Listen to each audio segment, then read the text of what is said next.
আবার জম্মু কাশ্মীরে চলে যাব। জম্মু কাশ্মীরে ভয়ঙ্কর জঙ্গি হানা, জঙ্গি নাশকতা, 26 জনের মৃত্যু। এখন সার্চ অপারেশন চলছে, অ্যান্টি টেরোরিস্ট অপারেশন চলছে।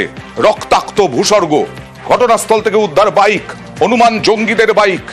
কি করে এলো এই বাইক, এই নিয়ে এখন জল্পনা। বুদ্ধির জোরে প্রাণে বাঁচলেন পর্যটক, বুদ্ধির জোরে প্রাণে বাঁচলেন এক পর্যটক। এই মুহূর্তের ছবি, এই মুহূর্তের খবর, প্রাণঘাতী হামলার রোমহর্ষক বর্ণনা, বাঙালি পর্যটকের হাড় হিম অভিজ্ঞতা।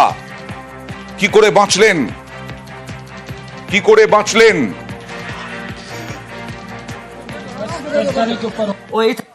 প্রাণঘাতী হামলার রোমহর্ষক বর্ণনা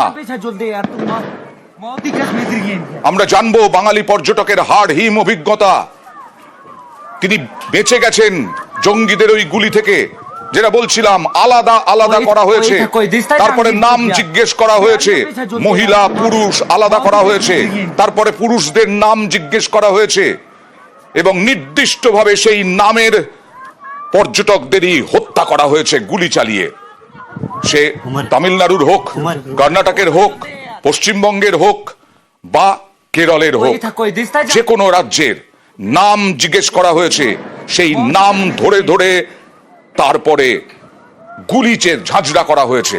কিন্তু সেই সময় এক পর্যটক বুদ্ধির জোরে প্রাণে বাঁচলেন, তার নাম অন্য নাম বললেন। প্রাণঘাতী হামলার রোমহর্ষক বর্ণনা, বাঙালি পর্যটকের হাড় হিম অভিজ্ঞতা। দেবাশিস ভট্টাচার্য, তিনি পহেলগাঁওয়ে ছিলেন, তিনি প্রাণে বাঁচলেন বুদ্ধির জোরে। আমার সঙ্গে কি আছেন দেবাশিস ভট্টাচার্য? এখন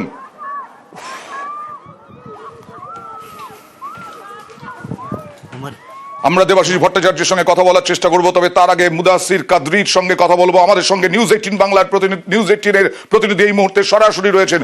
কাদরি জি, अभी एंटी टेररिस्ट ऑपरेशन कैसे चल रहा है?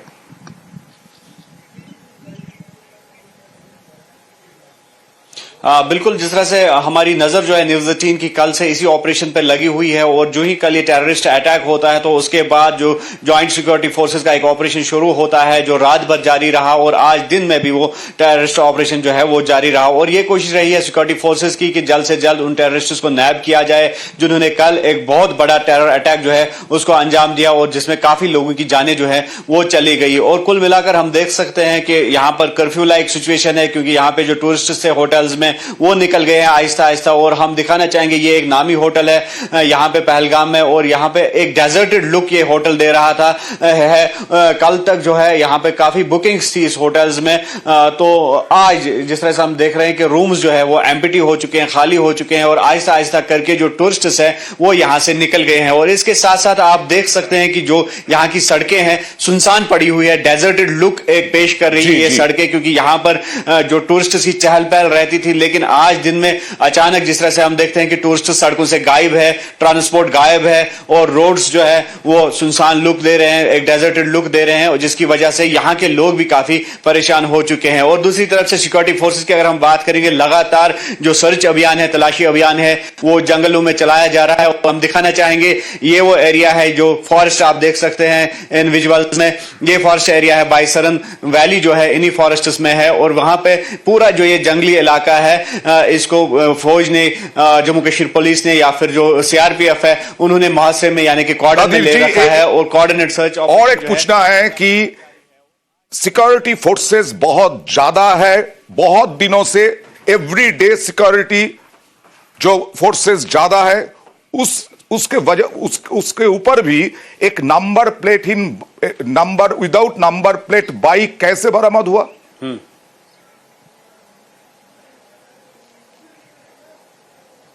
हाँ बिल्कुल, ये आपका कहना सही है। जिस तरह से आज यहाँ पे होम मिनिस्टर जो आए, गृह मंत्री यहाँ पे आए अमित शाह, तो उन्होंने बिल्कुल ये सवालात उठाए, और इस पे जो है जो यहाँ के सिक्योरिटी ऑफिसर्स है, जो यहाँ के जो सिक्योरिटी इंचार्जेस हैं, तो उनके साथ इस विषय पे बातचीत हुई कि किस तरह से अगर इतनी चाको चौबंद सिक्योरिटी है, सिक्योरिटी का ग्रिड जो है इतना मजबूत है, लेकिन इसके बावजूद भी अगर टेररिस्ट वहां पे आते हैं और अंधाधुंध वहां पर्यटकों पर फायरिंग करते हैं, तो ये किस तरह से संभव हो सकता है। बहुत बहुत शुक्रिया কাদেরি জি, बहुत बहुत शुक्रिया।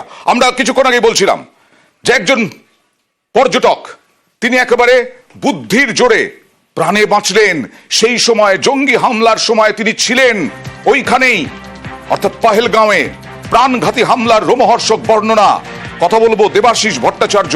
দেবাশিস বাবু, আমি জানি কি দেখেছেন আপনি, এখনো ট্রমা হয়তো কাটেনি, আপনি কি করে ওখান থেকে সরতে পারলেন?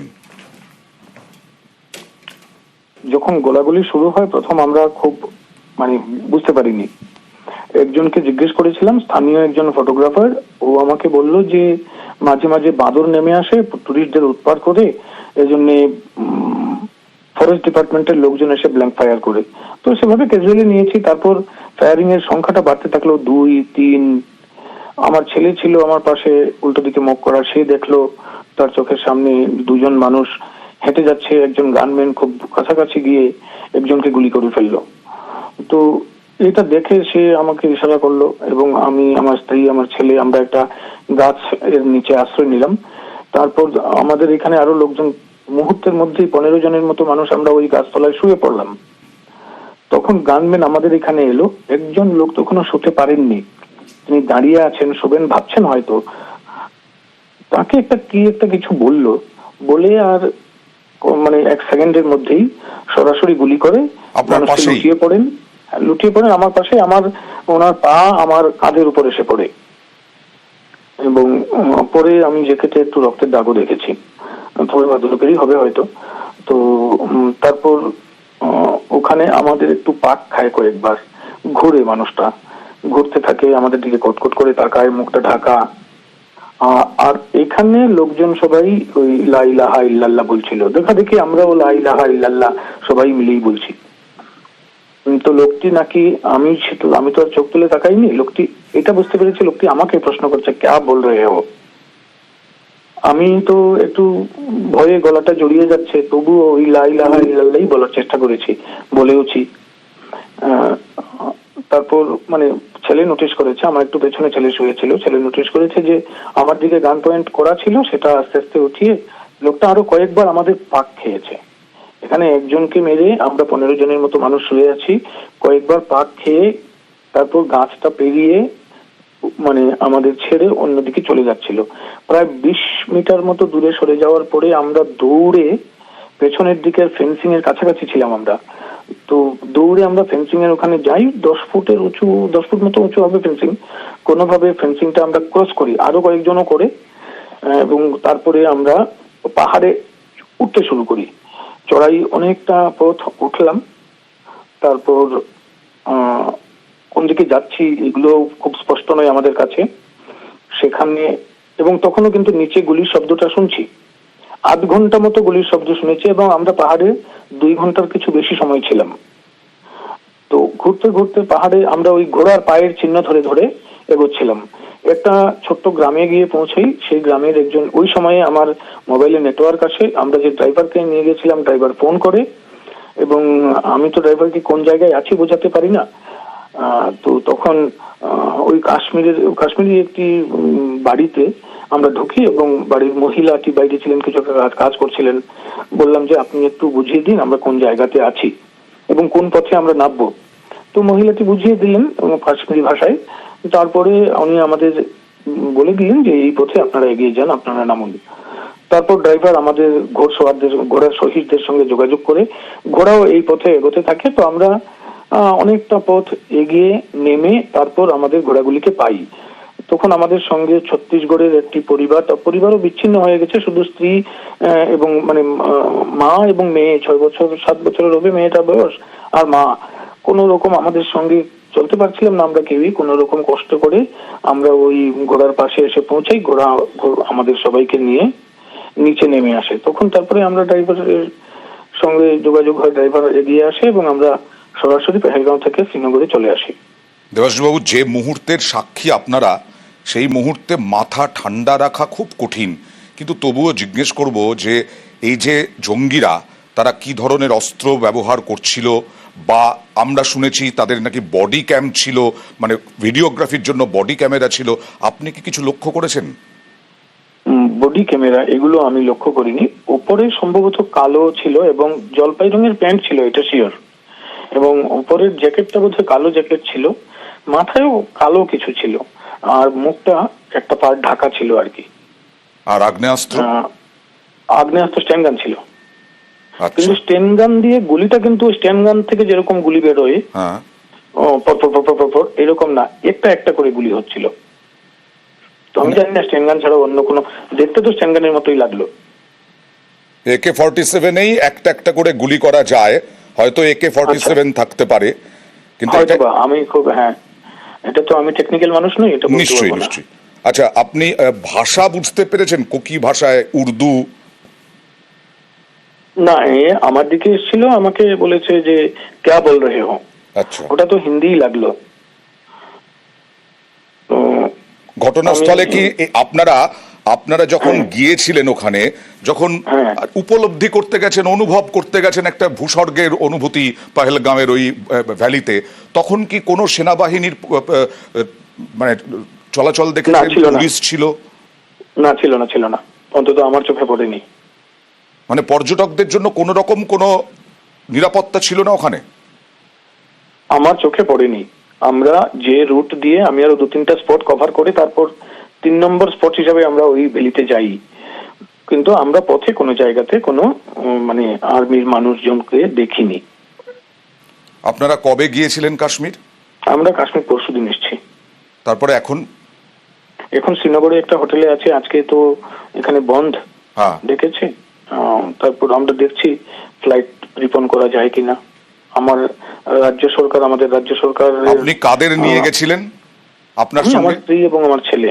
আচ্ছা, আপনি কি পশ্চিমবঙ্গের? না, আমি আসামের। আচ্ছা, এবার স্ত্রী আর ছেলে কি বলছে এই এই ঘটনার পরে? এই রকম একটা ঘটনা মানে আপনার ক্ষেত্রেও ভয়ঙ্কর। আপনি বলছেন আপনার সামনেই জাস্ট পাটা ঘাড়ে পড়লো, যাকে যিনি মারা গেলেন, তার সঙ্গে তার আগেই কথা হয়েছে আপনার? না, লোকটির সঙ্গে কথা হয়নি আমার।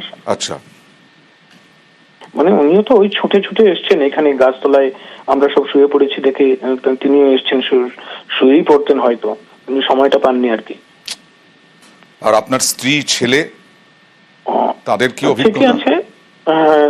স্ত্রী একটু এই যে পরের যে এত ওঠানামা, এটাতে স্ত্রী মানে শারীরিক ভাবে কিছুটা ধকল অসুস্থ হয়েছেন, কাপড় চোপড় ছিঁড়ে গেছে অনেক জায়গায়, আমরা সবাই টিটি নিলাম। ঠিক আছে, এটা মোটামুটি এখন আমরা ঠিকঠাক আছি। এবং এখানে হোটেলের লোকজন, আমরা যখন আসি আমাদের তো সারা কাপড় গায়ে নোংরা, কাপড় চোপড় কাদা, তখন এখানকার যে হোটেলের, এটা খুবই মানে ভালো আচরণ করছে, এক্সট্রা কেয়ার আমাদের নিয়েছে, এবং তারা খুবই লজ্জিত, দুঃখিত। নিশ্চয়ই, অনেক অনেক আপাতত অনেক ধন্যবাদ আপনাকে। আপনারা ভালো থাকুন, ভালোভাবে ফিরুন। আর কাশ্মীরে যে ভয়াবহ অভিজ্ঞতা হলো সে তো ভোলার নয়। বহু মানুষ, 26 জন মারা গেছেন, কিন্তু তাদের পরিবারের বহু মানুষেরই একটা ভয়ঙ্কর অভিজ্ঞতা হয়ে থাকলো। 35 বছর পর এরকমভাবে পর্যটকদের ওপরে নৃশংস কাপুরুষোচিত হামলা জঙ্গিদের, এবং নাম ধরে ধরে আপনারা শুনলেন দেবাশিস বাবুর কাছ থেকে। তিনি যখন ওই রকম কথা বললেন তখন তাকে আর গুলি করলো না। এই কথাটা না বললে হয়তো তাকেও গুলি করতো। প্রাণে বাঁচলেন। আর নাম ধরে জিজ্ঞেস করলো জঙ্গিরা। তার পাশেই, দেবাশিস ভট্টাচার্যের পাশেই একজনকে মেরে ফেললো। আর তার পা, মৃতের পা, নিহতের পা দেবাশিস ভট্টাচার্যের ঘাড়ের ওপরে পড়ল। কারণ তারা শুয়ে পড়েছিলেন। এই যাকে মারা হয়েছে তিনি শুতে দেরি করেছিলেন, শুতে পারেননি। ভয়ঙ্কর অভিজ্ঞতা। একটা গাছের তলায় 15 জন প্রাণে বাঁচার তাগিদে তারা দাঁড়িয়েছিলেন, শুয়ে পড়েছিলেন, গুলি চলছিল। তার পাশেই একজন মারা গেলেন গুলিতে। ভয়ঙ্কর অভিজ্ঞতা। আবার শোনাবো দেবাশিস ভট্টাচার্যের। বাঙালি পর্যটক, অসম থেকে গিয়েছিলেন স্ত্রী ছেলেকে নিয়ে।